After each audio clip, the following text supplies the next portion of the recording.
Assalamualaikum warahmatullahi wabarakatuh, mga kapatid sa pananampalatayang Islam. Naway samahan niyo ako sa pagbabasa ng Quran Tagalog. Ito ay mas pinadaling kahulugan na isinalin ng hasana.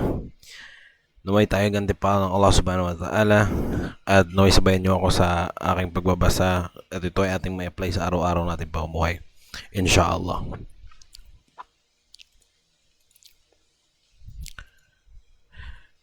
Bismillahirrahmanirrahim.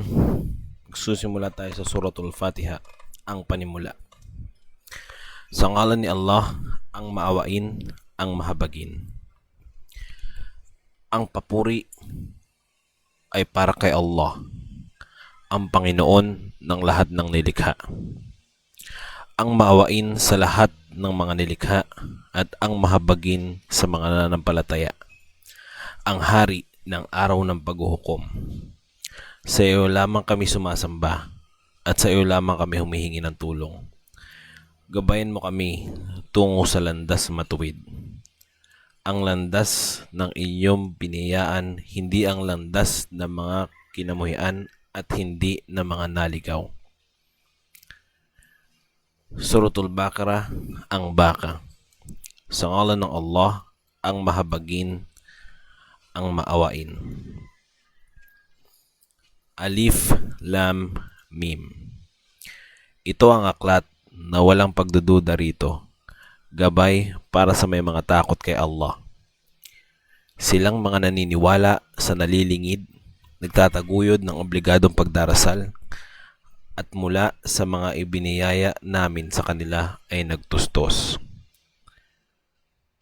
Silang mga nanampalataya sa siyang ibinaba sa iyo, O Muhammad, at sa mga ipinahayag sa mga nauna sa iyo, at sa kabilang buhay sila ay nakatitiyak.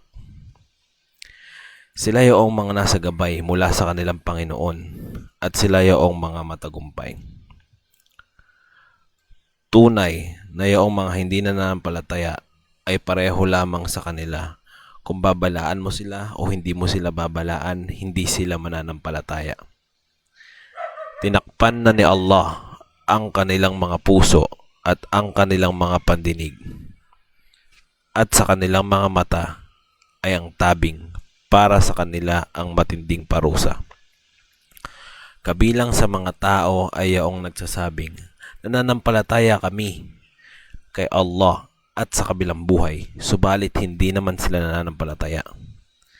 Nililinlang nila si Allah at ang mga mananampalataya, subalit wala silang nililinlang liban pa sa kanilang mga sarili at hindi nila ito napapansin. Ang kanilang mga puso ay may sakit at ito ay dinadagdagan pa ni Allah ng sakit.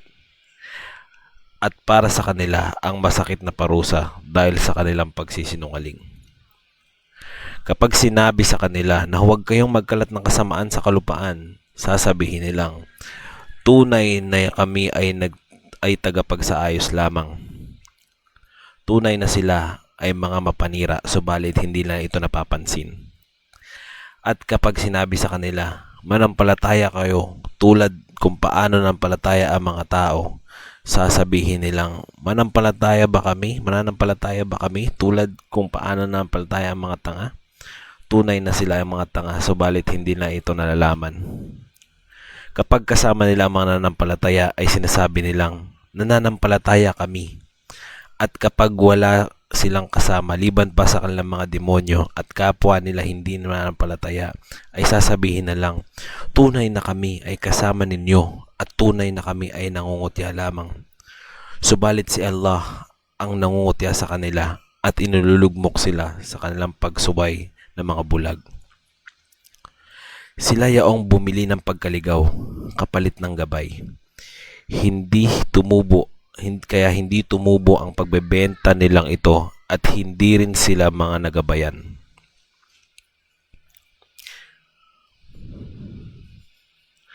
Ang katulad nila ay yung nagsindi ng apoy at nang nagkaliwanag na sa kanyang paligid ay inalis ni Allah ang kanilang mga ilaw at iniwan sila sa kadiliman na hindi sila makakita. Bingi, pipi at bulag, sila ay hindi na makakabalik. O tulad ng malakas na ulan mula sa langit, nadala nito ang kadiliman kulog at kidlat, inilalagay nila ang kanilang mga daliri sa kanilang mga tainga dahil sa takot sa kamatayan. Si Allah ay nagsasaklaw sa mga hindi nananampalataya. Ang kidlat ay halos sumablot sa kanilang mga paningin. Tuwi nang iniilawan nito ang kanilang daan, ay lumalakad sila, at kapag dumidilim, para sa kanila ay tumitigil sila.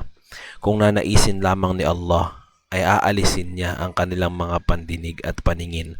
Tunay na si Allah sa lahat ng bagay ay may kakayanan.